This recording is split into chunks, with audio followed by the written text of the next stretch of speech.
Okay,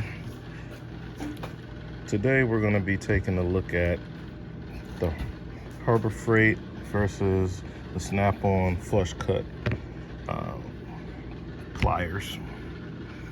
Um, Harbor Freight has done a pretty good job on these, and then we're going to take a look at a couple other things that I got. I picked up this little micro Streamlight, and then this, if you're familiar with this company, Nebo, they make lights and stuff. This is one of their lights. That's what was in that box from my last tool haul video. So, taking a look at these guys, give you a nice up close comparison. All right. So right off the bat, there isn't. I'll go ahead and tell you, I've used both of these, and there isn't much difference. But right away, you can tell the Harbor Freight icon has a gap right here, whereas the Snap-on, it's a little tighter, and that's about it. And what happens with that is, if you slide the zip tie all the way to the bottom, it can leave, you see where it closes up and it has that little notch out of the blade, so that could leave a little tip if you slide it all the way to the bottom. Whereas with the Snap-on's design, that gap is not present in between the knives. The cutting knives come all the way together from top to bottom, so even if you were to slide the zip tie all the way to the bottom, it wouldn't leave that little tiny corner, right? So that's something that possibly can happen due to that little not so tight tolerance on the icon. But I haven't really had an issue with that. So get this to focus in. I haven't, in practical use, that hadn't become an issue. Theoretically, yeah, but practically, I haven't had an issue with that. So, just getting these sized up. Both have the dip handles. The Harbor Freight, the handles are a little slightly thicker. They're both made out of basically like a sheet metal. These are not like forged, they're cut out. The pieces are cut out. That's something Snap-on has been doing on a lot of their pliers. That's how Tecton makes their wrenches. They don't forge them. They take a thick sheet of metal and they stamp them out. They cut them out of a sheet into the shape, and then they finish them and process them after that. So Icon puts their label on this side. Snap-on puts their label on the other side. So since Snap-on came out with them first, I guess I'm gonna open them up so you can see the USA, flip the Harbor Freights over. I guess to like not totally copy the icon, they did a few things different. So they have no stamping anywhere, you know, because, you know, the stuff's made in Taiwan. But I gotta tell you, man, it works great. Very impressed with these. Of course, these work great too, because these were the original ones, and then Icon copied them, which, you know, whatever. I'm not mad at them for that. It gave people who can't afford to buy these a very comfortable option. Now, I threw away this cap that came with the icons. I just got tired of taking it off. This is the one that comes with the Snap-on. So the cap's made in the USA, the pliers are made in the USA. Harbor Freight rarely, if ever, puts a country of origin on their tools, because, you know, it's not a good selling point for them, especially when they keep comparing themselves to the Snap-on. But if you look on the packaging, country of origin is present and made in Taiwan. But going back to the I noticed that the rivet on the Icon, it has like a hole in it, and then on the Snap-on one, it is, you can't even see it. So the way they put the pliers together, it's a little different.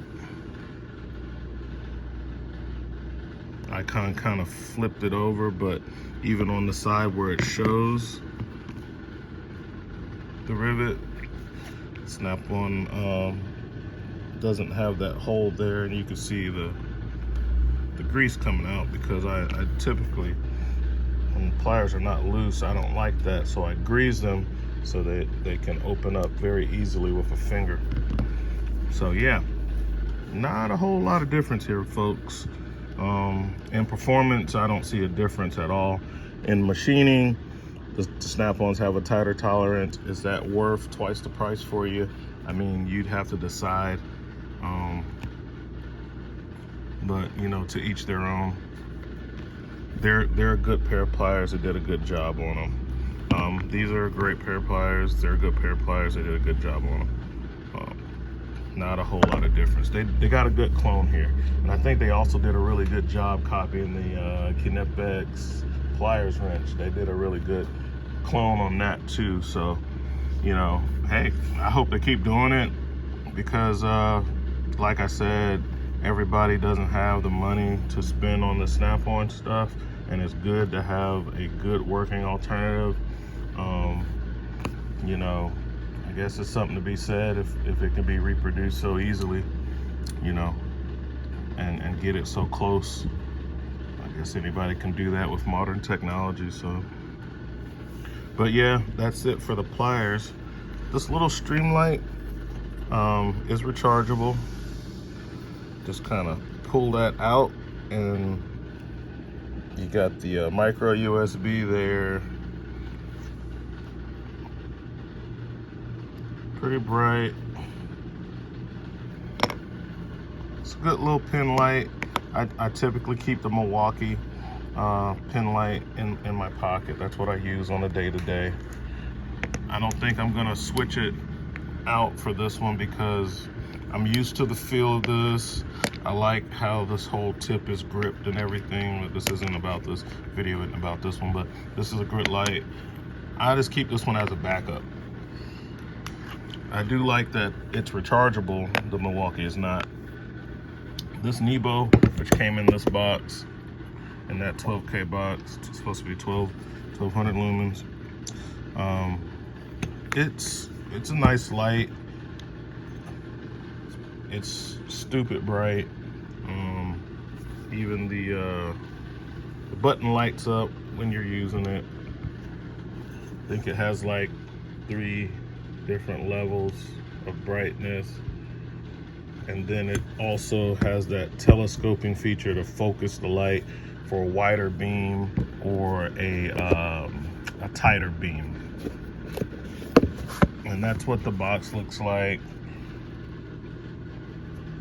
And it comes with a lanyard. Comes with a nice box, a little foam insert, I guess, if you're keeping it in the toolbox. Little directions and stuff like that. But yeah, today is Thursday, and the Snap-on guy is going to show up today. Hadn't seen him yet. I'll see about, I don't know if I'm gonna buy anything off his truck today. I gotta talk to him about his warranty policies, because he doesn't seem to understand how that is supposed to work, from what he told me last week. So it's basically like this, and we had a couple of comments on one of the videos. I buy this pair of Snap-on pliers, which is like, I don't know, 60, 70 bucks. And you keep a bunch of these on the truck because they're hot sellers, whatever, even if you don't have but a few. I buy them from you this Thursday. I use them over the weekend. They break. You come next Thursday, you got these on the truck. I'm supposed to be able to hand these to you and you give me another pair. Well, this guy, what he wants to do is he wants you to wait. He puts in an order, and then a week, 2 weeks, or however long it takes him to get that replacement pair, then he wants to give them to you, from what I understand. Well, that's not how it works. I've dealt with multiple tool truck dealers and at least 2 other, if not 3, Snap-on dealers, and they don't do it like that. That's part of the selling point. You buy a tool from them, you buy this wrench from them, you use it, it breaks, they got one on the truck. The next time you see them, they give you that, you walk off the truck, they throw it in a box with a bunch of other stuff that got a warranty, and then they send it back later. So that's how that's supposed to work. But this guy is, I guess he's different, but we're gonna straighten that out, because I'm gonna let him know I'm not gonna buy anything off of your truck, anything else, because I did buy that hammer from him, but I'm not going to buy anything else from you if you're not going to provide the service of doing the expedient warranty. But other than that, that's all we got going on today. RV Tech Pro out.